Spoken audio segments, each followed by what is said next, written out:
Hello and welcome. Today, we are going to crack one of the trickiest little puzzles in English grammar, the difference between since and for. Let's dive in and finally get this straight once and for all. So have you ever heard someone say this? I have lived here since 3 years. It sounds close, doesn't it? But it's not quite right. And by the end of this, you're going to know exactly why, and you'll never make that mistake again. You see, the whole secret to understanding since and for is actually hidden in the tense they hang out with, the present perfect.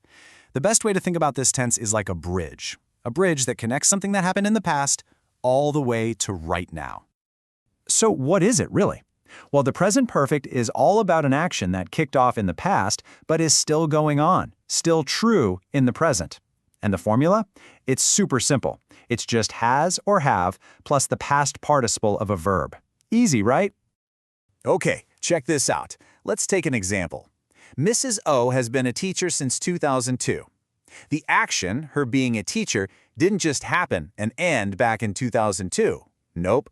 It started then, and that arrow shows it continuing and continuing all the way up to this very moment, now.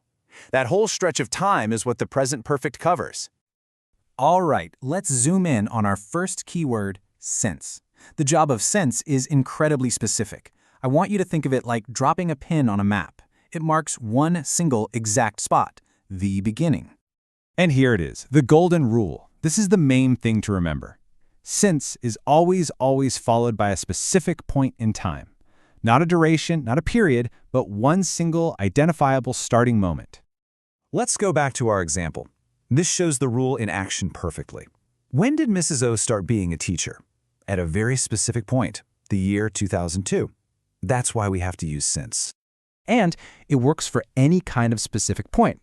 Since last May, since 9 o'clock. It can even be a whole event in your life, like since I was in high school. All of these things are starting points. Okay, now let's switch gears and look at our second keyword, for. So if since is like a pin on a map, then for is like a ruler or a measuring tape. Its job isn't to tell you when something started, its job is to measure how long it has been happening. And here is our second golden rule. For is always followed by a length of time, a duration. We're talking about a quantity. How many minutes, how many days, how many years? Take a look at this one. She has known him for 2 months. Does 2 months tell you the specific date they met? Not at all. It just tells you the duration of their friendship. It measures the length of time. And that's a job for. And of course, you can use it with any duration. For 3 years, for 2 weeks, or even something a bit more vague like for a long time. They all measure a period of time. Okay, let's put it all together now. This is where everything is going to click into place. Get ready for that aha moment. So here it is, the whole thing, side by side. It's this simple. Since is for a specific starting point. Just ask yourself, when did it start? For is for a length of time. Just ask, how long has it been happening? That's it. That is the entire secret. All right, theory's great, but practice is what really makes it stick. So it's time to put your new grammar superpowers to the test. Let's try a few. Okay, first one. Take a look at this sentence. I have had this book. What do you think comes next? Since or for? Just think about what could follow that phrase. It was a bit of a trick question, because both are correct. It just depends entirely on what you want to say. If you want to name the exact starting point, you'd say, since the 1st of June. But if you want to talk about the duration, you'd say, for 2 weeks. See how that rule works perfectly for both? Okay, let's try one more. I've known my best friend. How could you finish this sentence? Try to think of one way using since and one way using for.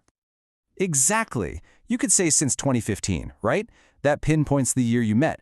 Or you could say for many years, which measures the length of your friendship. Both are absolutely perfect. So look, if you only remember one single thing from all of this, let it be this. Since is for the start point. For is for the length of time. That's the core of it. And now, to wrap it all up, a final question for you. Think about your own journey. How long have you been learning English? Go on, try to answer it out loud right now. First, use a full sentence with since, and then try it again with for. Go on, give it a shot. You've totally got this.